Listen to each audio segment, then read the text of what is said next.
নমস্কার, আমি ডক্টর মণিদীপা দে, প্রশান্ত Banerjee homeopathic research ক্লিনিকের আমি একজন জুনিয়র ডক্টর।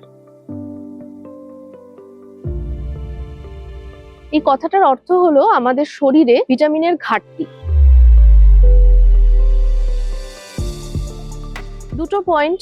প্রথম, তরুণ প্রজন্ম বাইরের খাবারের প্রতি অনেক বেশি আসক্ত। প্যাকেজ ফুড, বাইরের খাবার, বাইরের ফাস্ট ফুড, জাঙ্ক ফুড, যেটার মধ্যে আমার মনে হয় না কোনো ভাইটামিনস থাকে, যে কারণে সেটা শরীরে কম আসে। এবং দ্বিতীয়ত, সঠিক পরিমাণে সময় মতো ফলমূল, শাকসবজি, এই যে খাবারগুলোর ঘাটতি এখন নতুন প্রজন্মরা নেয় না বা তারা খান না, সেই কারণেই তাদের শরীরে এইটার পরিমাণ সবচেয়ে বেশি আজকাল দেখা যাচ্ছে।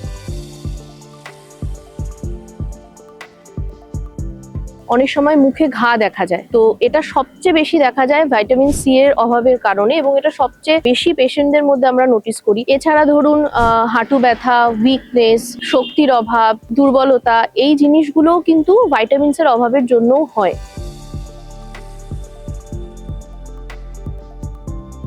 হ্যাঁ, অবশ্যই, কারণ ভিটামিনের একটা সঠিক মাত্রা থাকে মানুষের শরীরে। নিজস্বভাবে সাপ্লিমেন্টস খাওয়া ঠিক আছে, কিন্তু সবসময় এটা উচিত যে একজন ডাক্তারের কনসালটেশন নিয়ে তারপর সাপ্লিমেন্টসটা ইনটেক করা।